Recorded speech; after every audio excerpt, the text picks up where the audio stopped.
Okay dear friends, നമ്മുടെ ക്ലാസ്സിലേക്ക് ഏവർക്കും സ്വാഗതം. നമ്മുടെ ക്ലാസ് തുടങ്ങിയിട്ട് ധാരാളം സമയമായി. ഇപ്പോൾ എല്ലാവരും കണ്ട് ഇനി അത്ര താല്പര്യമായിട്ട് കാണുന്നില്ല. ഏതായാലും ഇന്നത്തെ ക്ലാസ് സ്റ്റാഫ് സെലക്ഷൻ കമ്മീഷനും IASനും സെക്രട്ടേറിയറ്റ് അസിസ്റ്റൻ്റ്, യൂണിവേഴ്സിറ്റി അസിസ്റ്റൻ്റ് ഇങ്ങനെ തുടങ്ങിയ ഉയർന്ന പരീക്ഷകൾക്ക് ചോദിച്ചതും എന്നാൽ എല്ലാ ഭാഗം ക്വസ്റ്റ്യൻസും അതിനകത്ത് വരുന്നുണ്ട്. അപ്പോൾ ഇന്നത്തെ ഈ ക്ലാസ് നിങ്ങൾക്ക് ഉൾക്കൊള്ളാൻ പറ്റുമെങ്കിൽ നിങ്ങൾക്ക് മുന്നോട്ട് പഠിക്കാൻ പറ്റുമെന്നാണ് എൻ്റെ അഭിപ്രായം. അങ്ങനെയാണെങ്കിൽ നമ്മൾ ക്ലാസ്സിലേക്ക് കടക്കാം. ഓരോ ക്വസ്റ്റ്യൻ പറയുമ്പോഴത്തേക്കും അത് എവിടെയാണ് ചോദിച്ചതെന്നൂടെ ഞാൻ പറയാം. ഉത്തരാഖണ്ഡിൻ്റെ തലസ്ഥാനം ഡെറാഡൂൺ, അത് നമുക്ക് എല്ലാവർക്കും അറിയാവുന്നതാണ്. ഈ ഉത്തരാഖണ്ഡിൽ നിന്ന് ഒരു ക്വസ്റ്റ്യൻ IAS പരീക്ഷയ്ക്ക് ചോദിച്ചു. എൻ്റെ സുഹൃത്തുക്കൾ ശ്രദ്ധിക്കുക, IAS പരീക്ഷയ്ക്ക് ചോദിച്ചത് നന്ദാദേവി കൊടുമുടി പിന്നെ ഹിമാലയൻ താഴ്വരയുടെ ഏത് ഭാഗത്തുനിന്നാണ് പരീക്ഷയ്ക്ക് ചോദിച്ചത്? നന്ദാദേവി കൊടുമുടി. അപ്പം നമുക്ക് നന്ദാദേവി കൊടുമുടിയെക്കുറിച്ചും ഹിമാലയത്തിനെ നദികളുടെ ഉത്ഭവത്തിൻ്റെ അടിസ്ഥാനത്തിൽ ഡിവൈഡ് ചെയ്യുന്നതിനെ കുറിച്ചും ഒന്ന് പറയണം. അപ്പോൾ IASൻ്റെ ഒരു ക്വസ്റ്റ്യനാണ് നിങ്ങൾക്ക് കിട്ടിയത്. പറയടോ, IAS പരീക്ഷയ്ക്ക് ചോദിച്ച ക്വസ്റ്റ്യൻ നന്ദാദേവി കൊടുമുടി ഹിമാലയത്തിൻ്റെ ഏത് ഭാഗത്താണ്? ഭാഗം കൂടെ നമുക്ക് പറഞ്ഞു കൊടുക്കാം. എന്താ? പഞ്ചാബ് ഹിമാലയം, കുമയൂൺ ഹിമാലയം, നേപ്പാൾ ഹിമാലയം, ആസാം ഹിമാലയം. ഇതിൽ ഏത് ഭാഗത്താണ് നന്ദാദേവി കൊടുമുടി എന്നാണ് PH പരീക്ഷയ്ക്ക് ചോദിച്ചത്. എവിടെയാണ്? കുമയൂൺ ഹിമാലയത്തിലാണ് നന്ദാദേവി കൊടുമുടി സ്ഥിതി ചെയ്യുന്നത്. കുമയൂൺ ഹിമാലയത്തിലാണ്. അങ്ങനെയാണെങ്കിൽ ആ നദികളുടെ അടിസ്ഥാനത്തിൽ ഹിമാലയത്തെ വിഭജിച്ചത് ഒന്നുകൂടെ പറഞ്ഞു കൊടുക്കുക. ഇത് ഞങ്ങൾ നേരത്തെ പറഞ്ഞു തന്നതാണ്. അപ്പോൾ നിങ്ങൾ പറയുന്നത് ക്ലാസ് ഇഴയുന്നു എന്നൊക്കെ നിങ്ങൾ പറഞ്ഞേക്കാം. ചിലർ അങ്ങനെ ഉള്ള അഭിപ്രായക്കാരുണ്ട്. നമുക്കതിൽ യാതൊരു വിരോധവുമില്ല. ഇവിടെ ഖക്കർ നദിയെക്കുറിച്ച് കേട്ടപ്പോഴത്തേക്കാണ് ഈ IASൻ്റെ ഒരു ക്വസ്റ്റ്യനിലേക്ക് പോയത്. ക്വസ്റ്റ്യൻ ഇതായിരുന്നു: നന്ദാദേവി കൊടുമുടി എവിടെയാണെന്ന് കേട്ടാൽ അത് എവിടെയാണ്? ഉത്തരാഖണ്ഡിലാണ്. 2, അത് ഹിമാലയത്തിൻ്റെ ഏത് ഭാഗത്താണ് എന്നാണ് പരീക്ഷയ്ക്ക് ചോദിച്ചത്. ഉത്തരവ് നിങ്ങൾക്ക് കിട്ടി. അതാണ് കുമയൂൺ ഭാഗത്താണ്. കുമയൂൺ എന്ന് പറഞ്ഞ ജില്ല തന്നെയുണ്ട്. കുമയൂൺ ജില്ല എന്ന് പറയുന്നത് ഉത്തരാഖണ്ഡിലാണ്. ഉത്തരാഖണ്ഡിലെ ജില്ലയാണ് ഏത്? കുമയൂൺ ജില്ല. അതും കുട്ടികളൊന്ന് ഓർമ്മിച്ച് വെക്കേണ്ടതാണ്. ശരി, അപ്പോൾ ഇനി നമുക്ക് ഹിമാലയത്തെ നദികളുടെ അടിസ്ഥാനത്തിൽ വിഭജിച്ചതിനെ കുറിച്ച് ഐശ്വര്യ ഒന്ന് പറഞ്ഞതിന് ശേഷം ബാക്കി ഭാഗത്തേക്ക് പോകാം. ഇപ്പൊ നദികളുടെ അടിസ്ഥാനത്തിൽ ഹിമാലയത്തെ 4ആയി തിരിക്കാം. പഞ്ചാബ് ഹിമാലയം, കുമയൂൺ ഹിമാലയം, നേപ്പാൾ ഹിമാലയം, ആസാം ഹിമാലയം. ശരി, അതിൽ ആദ്യം വരുന്നത് പഞ്ചാബ് ഹിമാലയമാണ്. പഞ്ചാബ് ഹിമാലയം ഏതൊക്കെ നദികൾക്കിടയിലാണ് സ്ഥിതി ചെയ്യുന്നത് ചോദിച്ചാൽ സിന്ധുവിനും സത്ലജിനും ഇടയിലാണ് പഞ്ചാബ് ഹിമാലയം. രണ്ടാമത്തേത് കുമയൂൺ ഹിമാലയം. കുമയൂൺ ഹിമാലയം സത്ലജ് നദിക്കും കാളി നദിക്കും ഇടയിലാണ്. ശരിയാണ്. അടുത്തത് നേപ്പാൾ ഹിമാലയം. നേപ്പാൾ ഹിമാലയം കാളി നദിക്കും ടീസ്റ്റ നദിക്കും ഇടയിലാണ്. ശരിയാണ്. അവസാനം ആസാം ഹിമാലയം ടീസ്റ്റ നദിക്കും ബ്രഹ്മപുത്ര നദിക്കും ഇടയിലാണ്. ഈ ബ്രഹ്മപുത്ര നദിക്ക് ഇവിടെ ചിലപ്പോൾ ദിഹാങ് എന്ന് പറഞ്ഞോളൂ. അപ്പോൾ നിങ്ങൾ തെറ്റിപ്പോകരുത്. ബ്രഹ്മപുത്ര നദിയെ നമ്മുടെ നാട്ടിൽ അറിയപ്പെടുന്ന ദിഹാങ് എന്നാണ്. അതേസമയം പിന്നീട് ഉത്ഭവിക്കുന്നത് തിബറ്റിൽ അറിയപ്പെടുന്നത് എന്താണ്? സാങ്പോ എന്നാണ്. ശരിയല്ലേ? ശരി, ശരി, അത് കുറിച്ചിട്ടിട്ടുണ്ടല്ലോ. കറക്റ്റാണ്. ഇത് നമ്മൾ നേരത്തെ പറഞ്ഞതാണ് അല്ലേ? ഈ റിപ്പറ്റീഷൻ കൊണ്ട് ചില കുട്ടികൾ മടുത്തുപോയെന്നാണ് തോന്നുന്നത്. കുറച്ച് പഠിച്ചു കഴിയുമ്പോഴത്തേക്കുണ്ടല്ലോ പിന്നെ നമ്മളെ ക്ലാസ് ആവശ്യമില്ലാതെ വരും. കാരണം ഇതൊക്കെ അറിയാം, പിന്നെ റിപ്പീറ്റ് ചെയ്യുകയാണ്. പക്ഷെ അവർ ആദ്യം റിപ്പീറ്റ് ചെയ്തപ്പോൾ അവർ ഇഷ്ടമായിരുന്നു. പിന്നെ ഇത് അറിയാവുന്നുള്ളപ്പോഴത്തേക്ക് പിന്നെ ഒരു പ്രശ്നമാണ് ഇത് കേൾക്കാം. പക്ഷെ നമ്മൾ വിടില്ല, ഞങ്ങളിത് പറഞ്ഞുകൊണ്ടേയിരിക്കും. നിങ്ങൾക്ക് ആവശ്യമില്ലേ, നിങ്ങൾ കാണണ്ട. ശരി, അങ്ങനെയാണെങ്കിൽ രാജാജി നാഷണൽ പാർക്ക് എവിടെയാണ്? ഉത്തരാഖണ്ഡിലാണ് രാജാജി നാഷണൽ പാർക്ക്. തെഹ്രി ഡാമിനെ കുറിച്ച് എന്തറിയാം? തെഹ്രി ഡാം ഇന്ത്യയിലെ ഏറ്റവും ഉയരം കൂടിയ ഡാമാണ് തെഹ്രി ഡാം. അത് സ്ഥിതി ചെയ്യുന്നത് ഭഗീരഥി നദിയിലാണ്, ഉത്തരാഖണ്ഡിലാണ്. ഈ തെഹ്രി ഡാം പണിഞ്ഞപ്പോഴത്തേക്ക് അവിടെ സമരപരിപാടിയുമായി മുന്നോട്ട് വന്ന ആരാണ്? സുന്ദർലാൽ ബഹുഗുണ. ഏത് പ്രസ്ഥാനം? ചിപ്കോ പ്രസ്ഥാനം ഇതുമായിട്ടൊക്കെ ബന്ധപ്പെട്ടതാണ്. ചിപ്കോ പ്രസ്ഥാനം എന്താ? തെഹ്രി ഡാം വരുമ്പോഴത്തേക്ക് നശിക്കുന്ന വില്ലേജുകളൊക്കെ ഉണ്ട്, ട്രൈബൽ ഏരിയാസ് ഒക്കെ ഉണ്ട്. അതിനെതിരായിട്ട് വന്ന പ്രക്ഷോഭമാണെന്ന് മനസ്സിലാക്കണം. പിന്നെ ഈ ഉത്തരാഖണ്ഡിനെ കുറിച്ച് പറഞ്ഞപ്പോഴത്തേക്കും ഞാൻ നിങ്ങളുടെ അടുത്ത് 2 ക്വസ്റ്റ്യൻ ചോദിക്കുകയാണ്. ഒന്ന്, അവിടെ ഒരു തുരങ്കത്തിലൊരു അപകടം നടന്നു. ആ തുരങ്കത്തിൽ അപകടം നടന്നതിന് കാരണം എന്താണെന്നുള്ളതിനെ കുറിച്ച് ഒരു ചർച്ച നടന്നു. 2 ക്വസ്റ്റ്യനാണ്. മനസ്സിലായല്ലോ? അപ്പോൾ ഉത്തരാഖണ്ഡിൽ ഒരു തുരങ്കത്തിൽ അപകടം നടന്നു. അപ്പോൾ ആ തുരങ്കത്തിൽ നടന്ന അപകടത്തെക്കുറിച്ചും ആ തുരങ്കത്തിൽ വെള്ളം കയറാനുള്ള കാരണം എന്തെന്നുള്ളതിനെ കുറിച്ചുള്ള ചർച്ച വന്നപ്പോഴത്തേക്ക് അവിടെയുള്ള ഒരു ഹൈഡ്രോ ഇലക്ട്രിക് പ്രോജക്റ്റിനെ കുറിച്ചും സംസാരിച്ചു. അന്ന് ഹിന്ദു പത്രത്തിലൊക്കെ വാർത്ത വന്നതാണ്, മറ്റ് മലയാളം പത്രങ്ങളിലും വാർത്ത വന്നതാണ്. പക്ഷെ നമ്മുടെ സുഹൃത്തുക്കൾ അത് കേട്ട് കാണില്ല. നമ്മളെ സുഹൃത്തുക്കൾ ഇപ്പോഴും പലതും ചെറുതും പഠിച്ചുകൊണ്ട് നടക്കുകയാണ്. ഒരു മാറ്റം വരുത്താൻ ഒരു ശ്രമം നടത്തുക. പറയൂ. ഈ നമ്മൾ ആ ദുരന്തം എന്ന് പറയുന്നത് സിൽക്കിയാര ടണൽ ദുരന്തമാണ്. സിൽക്കിയാര തുരങ്കത്തിൽ, അതായത് ഉത്തരാഖണ്ഡിലെ ഉത്തരകാശി ജില്ലയിൽ നടന്ന സിൽക്കിയാര ടണൽ ദുരന്തത്തിന്റെയാണ് ഈ പറയുന്നത്. അതായത് ഈ ദുരന്തത്തിന് കാരണമായി എന്നവർ പറയുന്നത് തപോവൻ വിഷ്ണുഘട്ട് പവർ പ്രോജക്റ്റ് ആണ്. Tapovan Vishnughat power project. അതൊന്ന് എഴുതി കിട്ടുന്നതിൽ വിരോധമുണ്ടോ? തപോവൻ വിഷ്ണുഘട്ട് പവർ പ്രോജക്റ്റ് ആണ്. ഇത് നടക്കുന്നതെന്ന് പറഞ്ഞു കഴിഞ്ഞാൽ ധൂളിഗംഗ നദിയിലാണ്. ധൂളിഗംഗ ഞാൻ തിരിച്ചിടുന്ന ധൂളിഗംഗ. ഇത് ചമോലി ഡിസ്ട്രിക്റ്റിലാണ്. ഈ ചമോലി ഡിസ്ട്രിക്ട് പ്രധാനപ്പെട്ടതാണ് കേട്ടോ. എപ്പോഴും വെള്ളപ്പൊക്കമൊക്കെ ഉണ്ടാകുന്ന പ്രദേശമാണ് ചമോലി ഡിസ്ട്രിക്ട്. അതേസമയം കൊറിയ ഡിസ്ട്രിക്റ്റ് ഉണ്ട്. അതെവിടെയാണ്? അത് ഛത്തീസ്ഗഡിലാണ്. വളരെ കറക്റ്റാണ്. അപ്പോ തപോവൻ വിഷ്ണുഘട്ട് പവർ പ്രോജക്ട് എന്ന് പറയുന്നത് എവിടെയാണ്? ചമോലി ഡിസ്ട്രിക്റ്റിലാണ്. അത് ഏത് നദിയിലാണെന്ന് ചോദിച്ചു കഴിഞ്ഞാൽ ധൂളിഗംഗ നദിയിലാണ്. അങ്ങനെ കാരണമാണ് സിൽക്കിയാര ടണൽ ദുരന്തം ഉണ്ടായത് എന്നാണ് അവിടുത്തെ ആളുകൾ വിശ്വസിച്ചു. അത് ശരിയുണ്ടോന്നൊന്നും നമുക്കറിയില്ല. അങ്ങനെ ഒരു സംസാരം ഉണ്ടായി. അതുകൊണ്ട് ഈ തപോവൻ വിഷ്ണുഘട്ട് ഹൈഡ്രോ ഇലക്ട്രിക് പവർ പ്രോജക്റ്റിനെ കുറിച്ച് നമ്മൾ അറിഞ്ഞിരിക്കണം. ഇത് എവിടെയാണ് വേണ്ടേ? അതുപോലെ തന്നെ സിൽക്കിയാര ടണൽ. അപ്പൊ നമുക്ക് ഐശ്വര്യയുടെ അടുത്തൊരു ക്വസ്റ്റ്യൻ ചോദിക്കാം. ഐശ്വര്യ, ഈ സിൽക്കിയാര ടണലിൽ ഈ തൊഴിലാളികൾ അകപ്പെട്ടത് എത്ര ദിവസമാണ്? 17 ദിവസമാണ് അകപ്പെട്ടത്. എത്ര തൊഴിലാളികളാണ് അകപ്പെട്ടത്? 41 തൊഴിലാളികൾ. നമ്മുടെ ഈ ക്ലാസ്സുകൾ കാണാതിരിക്കുന്ന കുട്ടികളൊന്ന് ശ്രദ്ധിക്കുക, സ്ഥിരം കണ്ടോളൂ. ശരി, നമുക്ക് അടുത്തൊരു ക്വസ്റ്റ്യനിലേക്ക് പോയാൽ എന്താ? പിന്നെ IAS ചോദിച്ച മറ്റൊരു ക്വസ്റ്റ്യനിലേക്ക് കടക്കുകയാണ്. ആ ക്വസ്റ്റ്യൻ എന്താണെന്ന് വെച്ചാൽ, ഇന്ത്യയിൽ ഏറ്റവും കൂടുതൽ മേജർ തുറമുഖങ്ങളുള്ള സ്റ്റേറ്റ് ഏതാണോ? നോക്കൂ, ഇത് IAS ചോദിച്ച ക്വസ്റ്റ്യനാണ്. ഇന്ത്യയിൽ ഏറ്റവും കൂടുതൽ മേജർ തുറമുഖങ്ങളുള്ള സംസ്ഥാനം ഏതെന്നാണ് PSC പരീക്ഷയല്ല, IAS പരീക്ഷയ്ക്ക് ചോദിച്ചതാണ്. അങ്ങനെയാണെങ്കിൽ അവിടെ നിന്നൊരു കാര്യം കൂടെ ശ്രദ്ധിക്കാനുള്ളത്, തുറമുഖങ്ങളെ കുറിച്ച് ആദ്യം ഒന്ന് പറഞ്ഞതിന് ശേഷം നമുക്ക് ഇതിൻ്റെ ഭാഗത്തേക്ക് പോവാം. ആകെ മേജർ തുറമുഖങ്ങൾ എത്രയാണ്? ആകെ 13 മേജർ തുറമുഖങ്ങളാണ് ഉള്ളത്. 13. അത് പശ്ചിമ തീരത്ത് എത്ര? പശ്ചിമ തീരത്ത് 6, പൂർവ്വ തീരത്ത് 6, പിന്നെ ആൻഡമാനിൽ പോർട്ട് ബ്ലെയറിൽ ഒരെണ്ണം. അങ്ങനെ 13 എണ്ണം. അങ്ങനെയാണെങ്കിൽ പശ്ചിമ തീരത്ത് ഏറ്റവും വടക്കേറ്റത്തുള്ള മേജർ തുറമുഖം ഏതാണ്? അത് കാണ്ട്ല തുറമുഖമാണ്. ഈ കാണ്ട്ല തുറമുഖത്തിന് വേറൊരു പേരുണ്ടല്ലോ, ദീൻ ദയാൽ പോർട്ട്. പശ്ചിമ തീരത്ത് ഏറ്റവും തെക്കേറ്റത്തുള്ള മേജർ തുറമുഖം ഏതാണ്? കൊച്ചി തുറമുഖം. നമ്മൾ പറയാൻ നിറച്ച് കൊച്ചി തുറമുഖം. എന്നാൽ പൂർവ്വഘട്ടത്തുള്ള ഏറ്റവും തെക്കുള്ള തുറമുഖം ഏതാണ്? അത് തൂത്തുക്കുടിയാണ്. ഈ തൂത്തുക്കുടിക്ക് വേറൊരു പേരുണ്ടല്ലോ, വിവോ ചിദംബരംപിള്ള പോർട്ട് എന്നറിയപ്പെടുന്നത് തൂത്തുക്കുടിയാണ്. Vivo ചിദംബരംപിള്ള port. ഈ നമ്മളിപ്പോൾ അത് പറയാൻ നിന്ന ആളുകൾ പറയും നമ്മൾ ആവർത്തിക്കുന്നു എന്ന് പറയും. വിവോ ചിദംബരംപിള്ള പോർട്ട് പിന്നെ തൂത്തുക്കുടിയാണെന്ന് പറഞ്ഞല്ലേ. ഏറ്റവും തെക്കുള്ള തുറമുഖം ഏത് തന്നെയാണ്? തൂത്തുക്കുടി തന്നെയാണെന്ന് മനസ്സിലാക്കി വെച്ചേക്കുക. അങ്ങനെയാണെങ്കിൽ വിവോ ചിദംബരംപിള്ളയാണ് ഭാരതമാതാ അസോസിയേഷൻ രൂപീകരിച്ചത്, കപ്പലോട്ടിയ മന്നൻ എന്നറിയപ്പെടുന്നത്. ഈ വിവോ ചിദംബരംപിള്ളയുടെ അനുയായിയാണ് നമ്മുടെ വാഞ്ചി അയ്യർ. 1911 മണിയാച്ചി സംഭവം. മണിയാച്ചി റെയിൽവേ സ്റ്റേഷൻ എവിടെയാണ്? തിരുനെൽവേലിയിലാണ്. അതും നമ്മളൊന്ന് മനസ്സിലാക്കേണ്ടതാണ്. അടുത്ത് ഇതുമായിട്ട് ബന്ധപ്പെട്ട് പറയേണ്ടത്, ഈ 3 തുറമുഖങ്ങൾ നോർത്ത്, അതിൻ്റെ തൊട്ട് താഴെയുള്ളത്, അതിൻ്റെ തൊട്ട് താഴെയുള്ളത്, അതൊന്ന് വരച്ച് കാണിക്കണം. 3 തുറമുഖങ്ങൾ മനസ്സിലായി? ആ 3 തുറമുഖങ്ങളെ കുറിച്ച് മാത്രം ഒന്ന് പറഞ്ഞാൽ മതി. അതാണ് പരീക്ഷയ്ക്ക് ചോദിച്ചത്.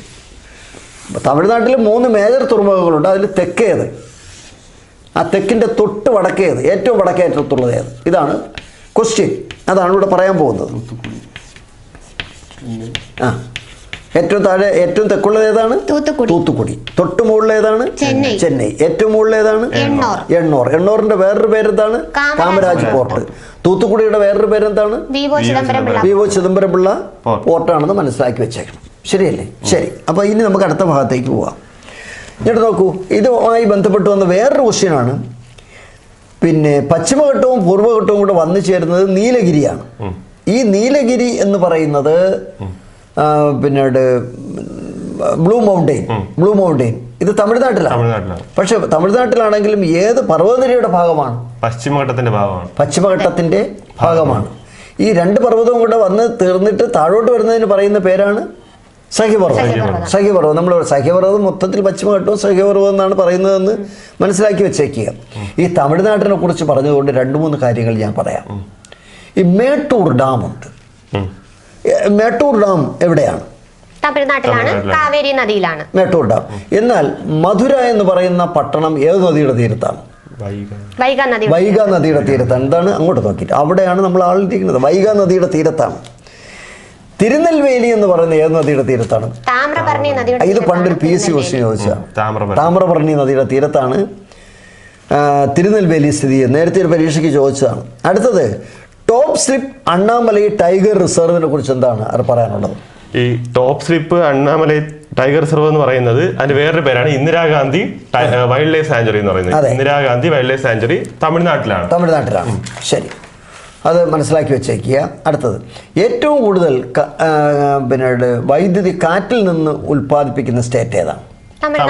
തമിഴ്നാടാണ്. അല്ലെ, വിൻഡ് എനർജി കൂടുതൽ ഉൽപ്പാദിപ്പിക്കുന്ന എവിടെയാണ്? തമിഴ്നാട്ടിലാണെന്ന് മനസ്സിലാക്കി വെച്ചേക്കുക. ഏറ്റവും കൂടുതൽ അന്തർദേശീയ വിമാനത്താവളങ്ങളുള്ള സ്റ്റേറ്റ് ഏതാണ്? ഗുജറാത്താണ് ഏറ്റവും കൂടുതൽ അന്താരാഷ്ട്ര വിമാനത്താവളങ്ങളുള്ളത്. അങ്ങനെയാണെങ്കിലേ നമ്മൾ ഇവിടുത്തെ വിമാനത്താവളങ്ങളെ കുറിച്ചൊന്നും പറയാമോ? കേരളത്തിലെ വിമാനത്താവളങ്ങൾ തെക്ക് മുതൽ വടക്ക് വരെ നമ്മളീ കേട്ടോണ്ടിരിക്കുന്നവർക്ക് എല്ലാവർക്കും ക്ലിയർ ആണോ? എങ്കിൽ നിങ്ങളത് റിപ്പീറ്റ് ചെയ്യുക. സാറേ, ഈ ആവർത്തനമൊക്കെ ഒന്ന് നിർത്തിയിട്ട് പുതിയ ക്ലാസ്സുകളിലേക്ക് വരണം. ഇവിടെ എന്ത് പറഞ്ഞാലും ഞങ്ങളത് വിശദീകരിച്ചിട്ടേ പോകുള്ളൂ. ഒരു 50 പേരാണ് കാണുകയാണെങ്കിൽ അത് മതി, ഇല്ലേ? അതുപോലെ എന്തിനാ? ശരി. അപ്പോൾ വിമാനത്താവളങ്ങൾ കേരളത്തിലെ ഏറ്റവും തെക്കേറ്റത്തുള്ള വിമാനത്താവളം ഏതാണ്? ഏറ്റവും തെക്കുള്ള വിമാനത്താവളം തിരുവനന്തപുരം വിമാനത്താവളം. അത് കഴിഞ്ഞാൽ തൊട്ട് മുകളിലോട്ട് പോകുമ്പോൾ വരുന്നത് സിയാലാണ്. Kochi international airport limited, CIAL. Nedumbassery വിമാനത്താവളം, അതായത് സൗരോർജ വിമാനത്താവളം. അത് തൊട്ട് അതിന് തൊട്ട് വടക്ക് വരുന്നതാണ് കരിപ്പൂർ വിമാനത്താവളം. കരിപ്പൂർ വിമാനത്താവളം ഇരിക്കുന്നത് കോഴിക്കോടാണ്, മലപ്പുറത്താണ്? മലപ്പുറം ജില്ലയിലാണ്. പക്ഷെ നമ്മൾ കോഴിക്കോട് എന്നാണ് സാധാരണ പറയുന്നത്. പിന്നെയുള്ള ഏതാണ്? പിന്നെയുള്ളത് കണ്ണൂർ എയർപോർട്ടാണ്. കണ്ണൂർ, അത് കിയാൽ അല്ലേ? കണ്ണൂർ ഇന്റർനാഷണൽ എയർപോർട്ട് ലിമിറ്റഡ്, കിയാൽ. മറ്റേ സിയാൽ. ശരി, അത് ഞാൻ സമ്മതിച്ചു. അങ്ങനെയാണെങ്കിൽ ഈ ദാമൻ ഗംഗ ഇറിഗേഷൻ പ്രോജക്റ്റ് എവിടെയാണ്? ഗുജറാത്തിലാണ്. ദാമൻ ഗംഗ ഇറിഗേഷൻ പ്രോജക്റ്റ് എവിടെയാണ്? ഗുജറാത്തിലാണ്. കപ്പലുകളുടെ മരുഭൂമി എന്നൊക്കെ അറിയപ്പെടുന്ന ശവപ്പറമ്പ് എന്നൊക്കെ അറിയപ്പെടുന്ന അലാങ് എവിടെയാണ്? ഗുജറാത്തിലാണ്. ഉപ്പ് കൂടുതൽ ഉണ്ടാക്കുന്ന സംസ്ഥാനം ഏതാണ്? ഗുജറാത്താണ്. കടൽത്തീരം കൂടുതലുള്ള എവിടെയാണ്? ഗുജറാത്താണ്. ശരിയല്ലേ? യഥാർത്ഥത്തിൽ നമുക്കത് മനസ്സിലായിട്ടുണ്ട്. അടുത്തത് ഗോപിനാഥ് ബീച്ച് എവിടെയാണ്? ഗുജറാത്തിലാണ്. ഗോപിനാഥ് ബീച്ച്. എന്നാൽ നമ്മളെ ഇവിടെ ഒരു ബീച്ചുണ്ട്, സോമതീരം. തിരുവനന്തപുരം ജില്ലയിലാണ്. സോമതീരം എവിടെയാണ്? തിരുവനന്തപുരം ജില്ലയിലാണ് സോമതീരം എന്ന് മനസ്സിലാക്കി വെച്ചേക്കുക. അടുത്തത് ഇതുമായിട്ട് ബന്ധപ്പെട്ട് ഒരു ക്വസ്റ്റ്യൻ IAS ചോദിച്ചൊരു ക്വസ്റ്റ്യൻ ഞാൻ പറയാം. സൈലന്റ് വാലിയിലൂടെ ഒഴുകുന്ന നദി, ഇവിടെ പറഞ്ഞിരിക്കുന്ന നദി ഞാൻ പിന്നെ പറയാം. നിങ്ങൾക്ക് രണ്ടുപേർക്ക് അറിയുമെന്ന് എനിക്കറിയില്ല, നിങ്ങൾ പറയും. സൈലന്റ് വാലിയിലൂടെ ഒഴുകുന്ന നദികൾ ഏതൊക്കെയാണ്? ഒന്ന് നമുക്കറിയാം, ഒന്ന് ഏതാണ്? കുന്തിപ്പുഴ. അടുത്തത് ഭവാനിപ്പുഴ. IAS ഒരു മാർക്കിന് ചോദിച്ച ക്വസ്റ്റ്യനാണ്. പക്ഷെ ഇത് ഒരു ഗുജറാത്തിലുള്ള ഒരു കുട്ടിക്ക് അറിയില്ല. അതാണ് പ്രശ്നം. നമുക്കറിയാം പിന്നീട് കിഴക്കോട്ട് ഒഴുകുന്ന നദികൾ 3ആണെന്നും അത് ഭവാനിപ്പുഴ പാലക്കാടാണെന്നും ഉള്ളത് നമ്മളെ പോലുള്ളവർക്ക് അറിയാം. പക്ഷേ അവർക്കിതൊരു കട്ടിയുള്ള ക്വസ്റ്റ്യൻ ആയിരിക്കും. ഇവിടെ ഇപ്പോൾ ഗുജറാത്തിലോ ആസാമിലോ എഴുതുന്ന കുട്ടികൾക്ക് അത് ബുദ്ധിമുട്ടുള്ളൊരു ക്വസ്റ്റ്യൻ ആയിരിക്കും. ഏതായാലും സൈലന്റ് വാലിയെ കുറിച്ച് പറഞ്ഞപ്പോഴത്തേക്കാണ്, സൈലന്റ് വാലിയിൽ പാത്രക്കടവ് ജലവൈദ്യുത പദ്ധതി വരാൻ തുടങ്ങിയതാണ്. അത് വന്നില്ല. അത് ഏത് നദിയിലാണ്? കുന്തിപ്പുഴയിലാണ്. സൈലന്ത്രി വനം എന്നൊക്കെ പറയുന്നത് കൂടുതൽ ഇനി നമുക്കത് പറഞ്ഞാൽ അവർക്ക് ഇഷ്ടപ്പെടില്ല.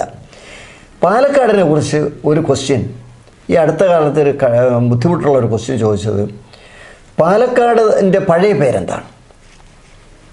വള്ളുവനാട്. എന്തോന്നാണ്? വള്ളുവനാട്. അങ്ങനെയാണെങ്കിൽ ദേശികനാടെന്ന് പറഞ്ഞാൽ ഏതാണ്? കൊല്ലമാണ്. കരപ്പുറം എന്ന് പറയുന്നത് ചേർത്തലയാണ്. കരപ്പുറം. ഏറ്റവും കൂടുതൽ കടൽത്തീരമുള്ള താലൂക്ക് ഏതാണ്? ചേർത്തലയാണ്. അത് നമുക്ക് നന്നായിട്ട് അറിയാം. അടുത്തത് ഇരവികുളം നാഷണൽ പാർക്കിൽ കാണപ്പെടുന്ന മൃഗമേത്? IAS ഒരു മാർക്ക്. വരയാടുകളാണ്. നീലഗിരി താർ. അപ്പോൾ യഥാർത്ഥത്തിൽ ഇരവികുളം നാഷണൽ പാർക്കും പശ്ചിമഘട്ടത്തിന്റെ ഭാഗമാണ്. ആനമുടിയും പശ്ചിമഘട്ടത്തിന്റെ ഭാഗമാണ്. സംസ്ഥാന മൃഗമാണ് വരയാട്. കറക്റ്റാണ്. തമിഴ്നാടിന്റെ സംസ്ഥാന മൃഗമാണ് വരയാട്. പശ്ചിമഘട്ടത്തെ കുറിച്ച് ഒരു ക്വസ്റ്റ്യൻ ചോദിച്ചത് ഞാൻ പറയാം.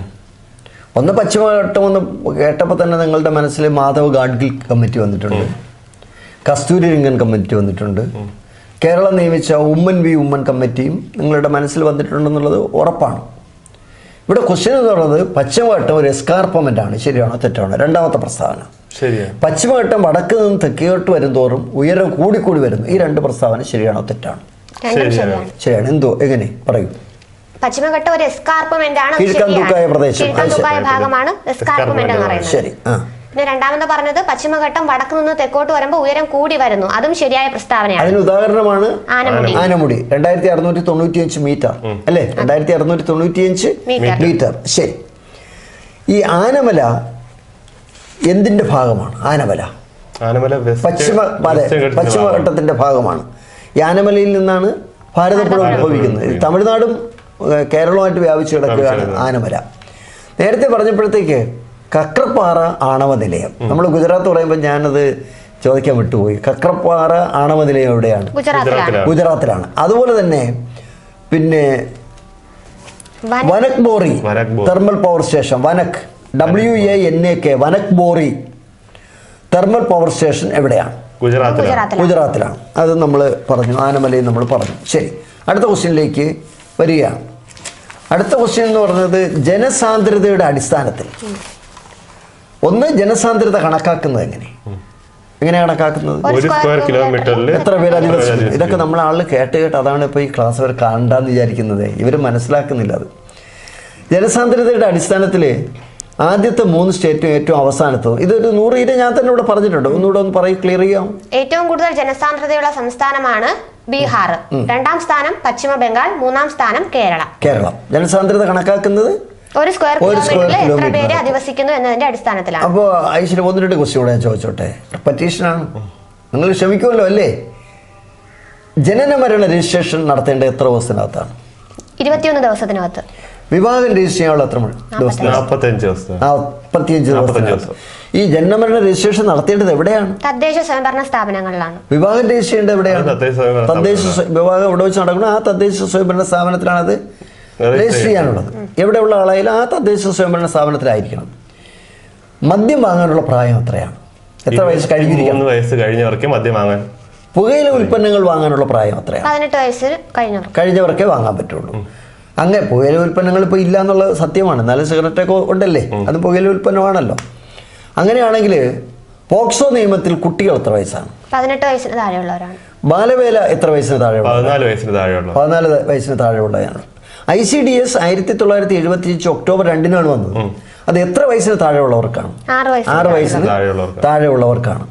അങ്ങനെയാണെങ്കിൽ നമുക്ക് വിദ്യാഭ്യാസ മൗലിക അവകാശമാണ്. എത്ര വയസ്സ് മുതൽ എത്ര വയസ്സ് വരെയുള്ളവർക്ക്? 6 മുതൽ 14 വയസ്സ് വരെയുള്ള കുട്ടികൾ. 6 മുതൽ 14 വയസ്സ് വരെയുള്ള കുട്ടികൾക്കാണ് എലിമെന്ററി വിദ്യാഭ്യാസം സൗജന്യമാക്കിയിട്ടുള്ളത്. ശരിയല്ലേ? ആ വയസ്സിനെ കുറിച്ച് പറയുമ്പോൾ ഞാൻ ജസ്റ്റ് ഒന്ന് പറഞ്ഞെന്നുള്ളതേ ഉള്ളൂ. ലെജിസ്ലേറ്റീവ് കൗൺസിലിൽ അംഗമാകാൻ വയസ്സ് എത്രയാണ്? 30. അപ്പൊ കേരളത്തിലെ ലെജിസ്ലേറ്റീവ് കൗൺസിൽ ഉണ്ടോ? ഇല്ല. ഇവിടെ എന്തേ ഉള്ളൂ? ലെജിസ്ലേറ്റീവ് അസംബ്ലി മാത്രമേ ഉള്ളൂ. ഇനി അടുത്തൊരു ക്വസ്റ്റ്യനിലേക്ക് പോവുകയാണ്. നിങ്ങൾ ഈ ക്ലാസ് കാണാത്ത ഒരാളുടെ അടുത്ത് തന്നെ ആ ക്വസ്റ്റ്യൻ ചോദിക്കാം. ഇപ്പോൾ ഏതായാലും 50 പേരെങ്കിലും കാണുകയാണെങ്കിൽ അവരുടെ അടുത്ത് ഈ ക്വസ്റ്റ്യൻ ചോദിച്ചു. അറിയാമെങ്കിൽ പിന്നെ അവർ പറഞ്ഞ ലാൽ സലാം പോകണം, ഞങ്ങൾ നിർത്തിയിട്ട് പോവുകയാണെന്ന് പറയാം. ഇന്ത്യയിൽ ഏറ്റവും കൂടുതൽ വൈദ്യുതി ഉൽപ്പാദിപ്പിക്കുന്നത് ഏത് സോഴ്സിൽ നിന്നാണ്? അറിയാമെന്നുള്ളവർ പറയും, മനസ്സിൽ പറയും. ഇല്ലെങ്കിൽ അവിടെ എഴുതുന്നത് ചക്രവാണി സാറേ അതെനിക്ക് ഉത്തരം എനിക്ക് അറിയില്ലായിരുന്നു, ഇപ്പോൾ പറഞ്ഞപ്പോഴത്തേക്കാണ് എനിക്ക് മനസ്സിലായത്. വൈദ്യുതി ഉൽപ്പാദിപ്പിക്കുന്നത്, കേരളത്തിൽ വൈദ്യുതി ഉൽപ്പാദിപ്പിക്കുന്നത് ഹൈഡ്രോ ഇലക്ട്രിക് പവറിൽ നിന്നാണ് വൈദ്യുതി ഉൽപ്പാദിപ്പിക്കുന്നത്. ഇന്ത്യയിൽ ഏറ്റവും കൂടുതൽ വൈദ്യുതി ഉൽപ്പാദിപ്പിക്കുന്ന 1ാമത്തെ സോഴ്സ്, 2ാമത്തെ സോഴ്സ്, 3ാമത്തെ സോഴ്സ്. ക്വസ്റ്റ്യൻ IAS പരീക്ഷയുടെ ക്വസ്റ്റ്യനാണ്. പറയും. ഇന്ത്യയിൽ ഏറ്റവും കൂടുതൽ വൈദ്യുതി ഉൽപ്പാദിപ്പിക്കുന്നത് തെർമൽ പവർ സ്റ്റേഷൻ, അതായത് താപവൈദ്യുത നിലയങ്ങളിലാണ് ഉണ്ടാക്കുന്നത്. ഏറ്റവും കൂടുതൽ വൈദ്യുതി കൽക്കരിയൊക്കെ ഉപയോഗിച്ച് ഡീസലൊക്കെ ഉപയോഗിച്ചാണ് എന്ത് ചെയ്യുന്നത്? ഏറ്റവും കൂടുതൽ വൈദ്യുതി ഉണ്ടാക്കുന്നത്. ഏകദേശം 73% വൈദ്യുതി ഉണ്ടാക്കുന്നത് താപവൈദ്യുത നിലയത്തിൽ നിന്നാണ്. രണ്ടാമതാണ് നമ്മുടെ ഹൈഡ്രോ ഇലക്ട്രിക് പ്രോജക്റ്റുകൾ വരുന്നത്. അതായത് ഏകദേശം 25% ഉണ്ടാക്കുന്നതാണ് ഹൈഡ്രോ ഇലക്ട്രിക് പ്രോജക്റ്റ്. വളരെ ചെറിയൊരു അളവിൽ മാത്രമേ ആണവ വൈദ്യുതി 2% മാത്രമേ ആണവ വൈദ്യുതി നിലയം. നമ്മുടെ കൂടംകുളം ആണവ വൈദ്യുതി നിലയം തമിഴ്നാട്ടിലാണ്. അത് ഏത് രാജ്യത്തിന്റെ സഹായമാണ്? റഷ്യയുടെ സഹായമാണ്. അത് ആണവ നിലയമാണ്. അതെന്താണ്? ആണവ നിലയമാണ്. ശരി, അങ്ങനെയാണെങ്കിൽ ഇതേ ഒരു ക്വസ്റ്റ്യൻ IAS ചോദിച്ച ക്വസ്റ്റ്യൻ പറയാൻ പോവുകയാണ്. IAS ഇത് എല്ലാ ക്വസ്റ്റ്യനും എല്ലാത്തിനും ബാധകമാണ്. അഹങ്കാരം ഇല്ലായിരുന്നാൽ മതി.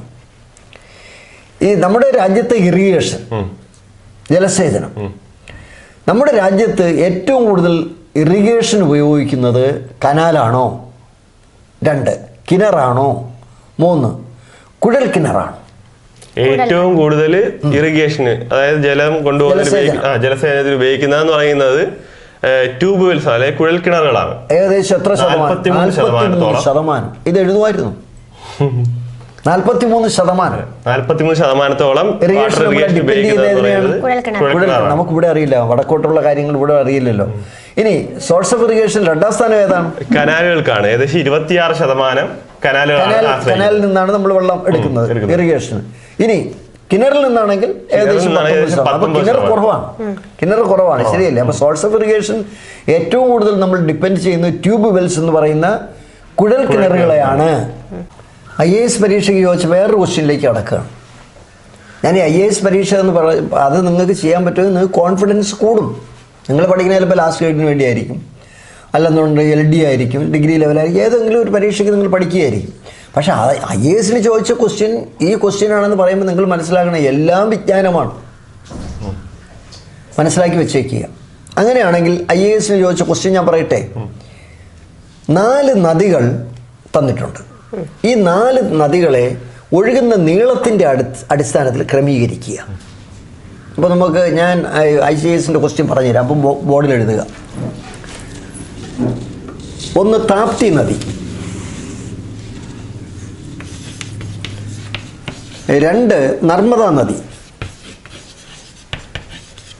3 മഹാനദി, 4 ഗോദാവരി.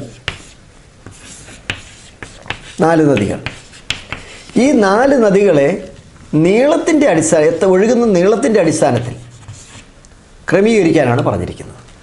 ഇതിൽ ഏറ്റവും നീളം കൂടിയതിന് ആദ്യം എഴുതണം. അപ്പോൾ നമുക്ക് ഓരോന്നായിട്ട് നോക്കാം. എന്താ ഇതിൽ ഏറ്റവും നീളം കൂടിയ ഏതാണ്? ഗോദാവരി. 1465 കിലോമീറ്റർ. ഗോദാവരി വൃത്ത ഗംഗ എന്നറിയപ്പെടുന്നു ഗോദാവരി, അല്ലേ? 2ാമത് വലിപ്പം കൂടിയ നദി എന്ന് പറയുന്നത് നർമ്മദാ നദിയാണ്. 1312 കിലോമീറ്റർ നർമ്മദാ നദി. അടുത്തത് മഹാനദിയാണ്, 858 കിലോമീറ്റർ. 858 കിലോമീറ്റർ. ഇവിടെ നിങ്ങൾക്ക് അറിയാമോ ഇത്? 858 കിലോമീറ്റർ. അടുത്തത് താപ്തിയാണ്, 724 കിലോമീറ്റർ. 724 കിലോമീറ്റർ. നിങ്ങളൊന്ന് കുട്ടികളൊന്ന് ആലോചിച്ച് നോക്കുക. IAS ക്വസ്റ്റ്യനാണിത്. ഏതിനും ചോദിക്കാം, ലാസ്റ്റ് ഗ്രേഡിന് ചോദിക്കാം. ഇതിലിപ്പോൾ വേണമെന്നുണ്ടെങ്കിലേ അപ്പം ക്രമീകരിച്ചല്ലോ. അപ്പോൾ ഏറ്റവും നീളം കൂടിയത് ഗോദാവരി, 2 നർമ്മദ, 3 മഹാനദി, 4 താപ്തി. അങ്ങനെയാണെങ്കിൽ അശ്വിൻ, ഈ 4 നദികളും വെസ്റ്റ് ഫ്ലോയിങ് ആണോ ഈസ്റ്റ് ഫ്ലോയിങ് ആണോ എന്ന് പറയും? അപ്പൊ ഗോദാവരി എന്ന് പറയുന്നത് ഇന്ത്യയുടെ കിഴക്ക് ഭാഗത്തേക്ക്, അതായത് ബേ ഓഫ് ബംഗാളിലേക്കാണ് എന്ത് ചെയ്യുന്നത്? ഒഴുകുന്നത്. ശരി. പിന്നെ അതിൽ പറഞ്ഞത് ഈസ്റ്റ് ഫ്ലോയിങ് ആണ്. അതിൽ പറഞ്ഞത് ഇനി ഈസ്റ്റ് ഫ്ലോയിങ് ആയിട്ടുള്ളത് ഒന്ന് മഹാനദിയാണ്. മഹാനദി ഒഴുകുന്നത് എങ്ങോട്ടാണ്? ബേ ഓഫ് ബംഗാളിലേക്കാണ് ഒഴുകുന്നത്. അപ്പൊ ഈസ്റ്റ് ഫ്ലോയിങ് ആണ്. ശരി. അടുത്ത പിന്നെ ഉള്ളത് നർമ്മദയും താപ്തിയാണ്. നർമ്മദയും താപ്തി ഒഴുകുന്നത് വെസ്റ്റിലേക്കാണ്, പടിഞ്ഞാറോട്ടാണ്, അറബിക്കടലിലേക്കാണ്. അറബിക്കടലിൽ പതിക്കും. ഇവയുടെ പ്രത്യേകത എന്ന് പറയുന്നത് ഇവർ എന്താണ് ഡെൽറ്റ ഉണ്ടാക്കാറില്ല. അതായത് സാധാരണഗതിയിൽ ഈ പടിഞ്ഞാറോട്ട് ഒഴുകുന്ന നദികളിൽ ഡെൽറ്റ ഇല്ല.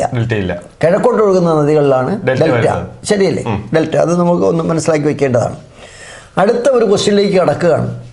അടുത്ത ക്വസ്റ്റ്യൻ എന്ന് പറയുന്നത് ആരവല്ലി പർവ്വതനിരയെ കുറിച്ചാണ് ക്വസ്റ്റ്യൻ ചോദിച്ചത്. ആ ക്വസ്റ്റ്യൻ ഇതായിരുന്നു: ആരവല്ലി പർവ്വതനിര എന്ന് പറയുന്നത് ദ ഓൾഡസ്റ്റ് മൗണ്ടെയിൻ ആണ്. അത് എത്ര വർഷത്തെ പഴക്കമുണ്ടെന്നാണ് IAS ചോദിച്ചത്. 370 മില്യൺ ഇയേഴ്സ് ഓൾഡാണ്. 370 മില്യൺ വർഷത്തെ പഴക്കമുണ്ട്. ആ 370 മില്യനാണ് IAS പരീക്ഷയ്ക്ക് ചോദിച്ചത്. പക്ഷേ നമ്മളിപ്പോൾ IAS-നല്ലല്ലോ തയ്യാറെടുക്കുന്നത്. അതുകൊണ്ട് ഐശ്വര്യ, ആരവല്ലിയെക്കുറിച്ച് ഒരു ചെറിയ വിശദീകരണം നടത്താമോ? പലപ്പോഴും നടത്തിയതാണ്.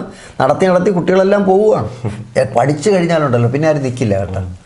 ഇത് അവർ വേറെ സ്ഥാപനം തുടങ്ങി കാണും നമ്മളെ ക്ലാസ്സുകൾ കണ്ട് പറഞ്ഞു.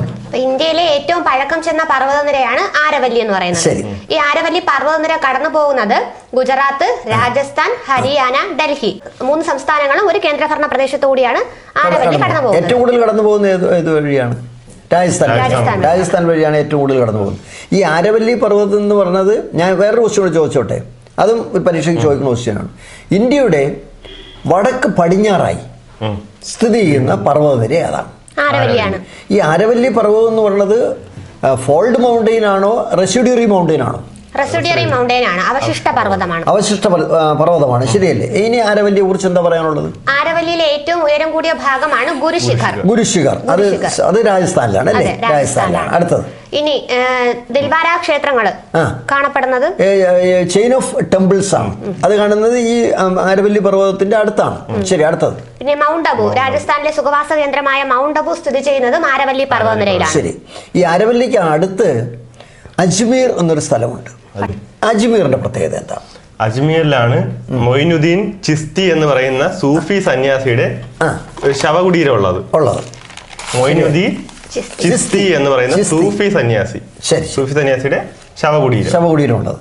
അടുത്ത് IAS ഞാൻ ഈ IAS ചോദിച്ചതെന്ന് പറഞ്ഞാൽ ഈ ക്വസ്റ്റ്യൻ ലാസ്റ്റ് ഗ്രേഡിന് വേണം. നമ്മളെ ആളുകൾ ധരിച്ചു വെച്ചിട്ടുണ്ടല്ലോ ഏറ്റവും ചെറുത് വലുത്, ഇത് മാത്രം പഠിച്ചുകൊണ്ട് നടക്കണമെന്നാണ്. ഞാൻ 4 പർവ്വതനിരകൾ പറയുക. ഈ 4 പർവ്വതനിരകൾ നിങ്ങൾ അതിൻ്റെ ഓർഡർ ചെയ്യുക. ഏറ്റവും വടക്കുള്ളത് ഏത്, അതിന് തൊട്ട് താഴെയുള്ളത് ഏത്, അങ്ങനെ ചെയ്യണം. ശരി, അപ്പോൾ ഈ ബോർഡ് നടിച്ചിട്ട് എഴുതിയാൽ എന്താ നമുക്ക് പറയട്ടെ. മഹാദേവ ഹിൽസ്, സഹ്യപർവ്വതം, സാത്പുര, ഈ 3 പർവ്വതത്തെയും ഒന്ന് ഓർഡർ ചെയ്യുക. ഏറ്റവും മുകളിലുള്ളത് ഏതാണ്? നോർത്ത് ടു സൗത്തിലേക്കാണ് അത് എഴുതാനുള്ളത്. അപ്പോൾ ഏറ്റവും നോർത്തിലേക്കുള്ള അല്ലെങ്കിൽ ഏറ്റവും നോർത്തിലുള്ള പർവ്വതം ഈ തന്നിരിക്കുന്നതെന്ന് പറയുന്നത് മഹാദേവ ഹിൽസ് ആണ്. മഹാദേവ ഹിൽസ് ഏത് സ്റ്റേറ്റിലാണ്? മധ്യപ്രദേശ്. അപ്പൊ അങ്ങനെയാണെങ്കിൽ വേറെ ചോദിച്ചോട്ടെ, അതിന്റെ തൊട്ട് പിന്നീട് കിഴക്കിലോട്ട് കിടക്കുന്നതാണ് മൈക്കാല റേഞ്ച്. അത് ഏതൊക്കെ സ്റ്റേറ്റുകൾ വ്യാപിച്ചു? മധ്യപ്രദേശ്, ഛത്തീസ്ഗഡ് സ്റ്റേറ്റുകളിലാണ് വ്യാപിച്ചത്. അപ്പൊ ഈ തന്നിട്ടുള്ളതിൽ ഏറ്റവും മുകളറ്റത്തുള്ളത് നോർത്ത് എന്ന് പറയുന്നത് മഹാദേവ ഹിൽസ് ആണ്. തൊട്ട് താഴെ സാത്പുര, അതിന് താഴെ സഹ്യപർവ്വതം, സഹ്യ മൗണ്ടെയിൻസ്. ശരിയാണ്, അത് വളരെ കറക്റ്റാണ്. ശരി, എഴുതിയിട്ടുണ്ടല്ലോ. അടുത്ത ഒരു ക്വസ്റ്റ്യൻ കൂടെ നമുക്ക് നോക്കാം. ലോകത്തിന്റെ മേൽക്കൂര എന്നറിയപ്പെടുന്നത് പാമീർ കൊടുമുടിയാണ്. നിങ്ങൾ അങ്ങോട്ട് നോക്കി പറയണം. പാമീർ കൊടുമുടിയാണ് ലോകത്തിന്റെ മേൽക്കൂര. അങ്ങനെയാണെങ്കിൽ ഈ പാമീർ കൊടുമുടിയെ കുറിച്ച് പറഞ്ഞു തുടങ്ങി നമുക്ക് പിന്നെ ആ പർവ്വതനിരകൾ പോകുന്നതിനെ കുറിച്ചൊന്ന് പറഞ്ഞോളൂ ഐശ്വര്യ. ലോകത്തിന്റെ മേൽക്കൂര എന്നറിയപ്പെടുന്നത് പാമീർ കൊടുമുടിയാണ്. ഈ പാമീർ കൊടുമുടി സ്ഥിതി ചെയ്യുന്നത് താജിക്കിസ്ഥാനിലാണ്. അതിന്റെ തലസ്ഥാനമാണ് ദുഷാൻബേ. പണ്ട് ആദ്യത്തെ ക്ലാസ്സിൽ നമ്മൾ പറഞ്ഞിട്ടുണ്ട്, ഓർമ്മേണ്ട അർത്ഥം. India part 1 part 2 ദുഷാൻബേ. ശരി, അടുത്തത്. ഇനി ഈ പാമീർ കൊടുമുടിയിൽ നിന്നും പല കൊടുമുടികൾ പിരിഞ്ഞു പോകുന്നുണ്ട്. പാമീർ കൊടുമുടിയിൽ നിന്നും പടിഞ്ഞാറോട്ട് പോകുന്ന മലനിരയാണ് ഹിന്ദുക്കുഷ് പർവ്വതനിര. ഈ ഹിന്ദുക്കുഷ് പർവ്വതനിരയുടെ തെക്കോട്ടുള്ള ഭാഗത്തിന് പറയുന്ന പേരെന്താണ്? സുലൈമാൻ പർവ്വതനിര. അപ്പൊ ഹിന്ദുക്കുഷ് പർവ്വതനിരയും സുലൈമാൻ പർവ്വതനിരയും ഇന്ത്യയുടെ അപ്പുറത്ത് പാകിസ്ഥാന്റെയും അഫ്ഗാനിസ്ഥാന്റെയും അതിർത്തിയിൽ കിടക്കുക, വടക്ക് പടിഞ്ഞാറായിട്ട്. അതായത് ഹിന്ദുക്കുഷിന്റെ അപ്പുറത്താണ് അഫ്ഗാനിസ്ഥാൻ കിടക്കുന്നത്. അതുകൊണ്ടാണ് അതിനെ നമ്മൾ ഇന്ത്യൻ ഉപഭൂഖണ്ഡത്തിൽ നമ്മൾ ഉൾപ്പെടുത്തിയിട്ടില്ല. ആരെ? അഫ്ഗാനിസ്ഥാനെ ഉൾപ്പെടുത്തിയിട്ടില്ല. ശരി, ഇനി പാമീർ കൊടുമുടിയിൽ നിന്നും ഇന്ത്യയുടെ കിഴക്ക് ഭാഗത്തേക്ക് പോകുന്നതോ? കിഴക്ക് ഭാഗത്തേക്ക് പോകുന്ന കാരക്കോറം റേഞ്ചിലുള്ള ഒരു കൊടുമുടി ഏതാണ്? മൗണ്ട് കേട്ടു. അതിന്റെ വേറൊരു പേരെന്താണ്? Godwin Austin. ഇന്ത്യക്കകത്താണോ അതോ പുറത്താണോ? ഇന്ത്യക്കകത്താണ് അല്ലേ? പാകിസ്ഥാൻ ഓക്കുപ്പൈഡ് കാശ്മീരിലാണെന്ന് എൻ്റെ സുഹൃത്തുക്കൾ ഓർമ്മിച്ച് വെക്കേണ്ടതുണ്ട്. അടുത്തത് മറ്റൊരു ക്വസ്റ്റ്യനിലേക്ക് കൂടെ നമുക്ക് കടക്കാം. ഈ സുൽത്താൻപൂർ പക്ഷി സങ്കേതം IAS ചോദിച്ചതാണ്. ഹരിയാനയിലാണ്. പിടി പക്ഷി സങ്കേതമോ? ലക്ഷദ്വീപിലാണ്. നമ്മുടെ സുഹൃത്തുക്കൾ മനസ്സിലാക്കിക്കോളൂ, സുൽത്താൻപൂർ ബേർഡ് സാങ്ച്വറി എവിടെയാണെന്ന് IAS 2 മാർക്കാണ് ഒരു ക്വസ്റ്റ്യൻ. അവിടെ 2 മാർക്കാണ്. 100 ക്വസ്റ്റ്യൻ 200 മാർക്കാണ്. ശരി, അത് ഹരിയാനയിലാണ്. പിടി പക്ഷി സങ്കേതം എവിടെയാണ്? ലക്ഷദ്വീപിലാണ്. അടുത്ത IAS ചോദിച്ചൊരു ക്വസ്റ്റ്യൻ പറയട്ടെ. നമ്മുടെ ആൻഡമാൻ നിക്കോബാർ കിടക്കുന്ന ബേ ഓഫ് ബംഗാൾ, ചോള ലേക്ക് എന്നതിന് അറിയപ്പെടുന്നു. അതൊക്കെ നമ്മൾ ആവർത്തിച്ച് പറയുകയാണ്. ഇപ്പോൾ ആളുടെ കാത് പൊത്തിക്കളയും. ശരി, ഈ ആൻഡമാൻ നിക്കോബാറിലെ ഗോത്രവർഗ്ഗങ്ങൾ ഏതൊക്കെയാണ്? ആൻഡമാൻ നിക്കോബാറിലെ ഗോത്രവർഗ്ഗങ്ങളാണ് ഒന്ന് സെന്റിനെല്ലി, ജറാവോ, ജറാവ, ഓഞ്ച്, പിന്നെ ഷോംബൻ ഷോംബൻ ഷോംബൻ ഷോംബൻ ഷോംബൻ. അപ്പോൾ യഥാർത്ഥത്തിൽ ഈ ഷോംബൻ എന്ന് പറയുന്നത് ഏത് വിഭാഗത്തിൽപ്പെട്ട മനുഷ്യവർഗത്തിൽപ്പെട്ടവരാണ് അവിടെ താമസിക്കുന്നത്? മംഗള് മംഗളോയിഡ്. മറ്റേ രണ്ടും നെഗ്രിറ്റോ വിഭാഗത്തിൽപ്പെട്ടവരാണ്. ശരി. ഇതിൽ ഇപ്പോഴും വെളിയിലുള്ള മനുഷ്യരുമായിട്ട് സമ്പർക്കമില്ലാത്ത സെന്റിനെല്ലീസ് ആണ്. അത് പരീക്ഷയ്ക്ക് ചോദിച്ച ക്വസ്റ്റ്യൻ ആണ്. സെന്റിനെല്ലീസ് 10th ഡിഗ്രി ചാനൽ IAS 1 മാർക്കിന് ചോദിച്ച ക്വസ്റ്റ്യൻ ആണ്. 2 മാർക്കിന് ചോദിച്ച ക്വസ്റ്റ്യൻ ആണ്. ഇവിടെ എല്ലാവരും ശ്രദ്ധിച്ചോളണം. PSC അല്ല, ഞാൻ IAS തന്നെ പറയാം. ഇതിന് സംശയം ഉണ്ടെന്നുണ്ടെങ്കിൽ IAS ക്വസ്റ്റ്യൻ പേപ്പർ എടുത്ത് നോക്കിയാൽ ആരെങ്കിലും സംശയം ഉണ്ടെങ്കിൽ എൻ്റെ അടുത്ത് ചോദിച്ചാൽ അത് ഏത് വർഷത്തിലാണ് സാറേ ആ ക്വസ്റ്റ്യൻ ചോദിച്ചെന്ന് പറഞ്ഞാൽ ഞാൻ മറുപടി തരാം. ഇന്ന വർഷത്തിൽ ഇത്രാമതായിട്ട് ചോദിച്ച ക്വസ്റ്റ്യൻ ആണെന്ന് ഞാൻ പറഞ്ഞുതരാം. സംശയിക്കണ്ട. ശരി, പറഞ്ഞില്ല. ആൻഡമാൻ നിക്കോബാറിന് വേർതിരിക്കുന്നത് 10th degree channel, 10th degree channel. ശരി, അങ്ങനെയാണെങ്കിൽ മറ്റൊരു ക്വസ്റ്റ്യൻ ചോദിച്ചോട്ടെ. ഏറ്റവും കൂടുതൽ ദേശീയോദ്യാനമുള്ള കേന്ദ്രഭരണ പ്രദേശം ഏതാണ്? ആൻഡമാൻ നിക്കോബാർ. ഏറ്റവും കൂടുതൽ ദേശീയ പാർക്കുള്ള സ്റ്റേറ്റ് ഏതാണ്? മധ്യപ്രദേശ്. 2-3 നദികളെ കുറിച്ചൊന്ന് ചോദിക്കട്ടോ. ഇന്ദ്രാവതി നദി ഏത് സ്റ്റേറ്റിലാണ്? ഇന്ദ്രാവതി നദി എന്ന് പറയുന്നത് ഛത്തീസ്ഗഡിലാണ്. ഐരാവതി നദി എവിടെയുള്ളതാണ്? മേക്കോങ് നദി എവിടെയുള്ളതാണ്? ചൈനയിലുള്ളതാണ്. ശരി. ഉജ്ജയിനി എന്ന് പറയുന്ന ഒരു കവിതാ സമാഹാരമാണ് ഉജ്ജയിനി. ആരുടേതാണ്? ഉജ്ജയിനി എന്നുള്ളത് ONVയുടെ ഒരു കവിതാ സമാഹാരമാണ്. അതുപോലെ തന്നെ ഉപ്പ്.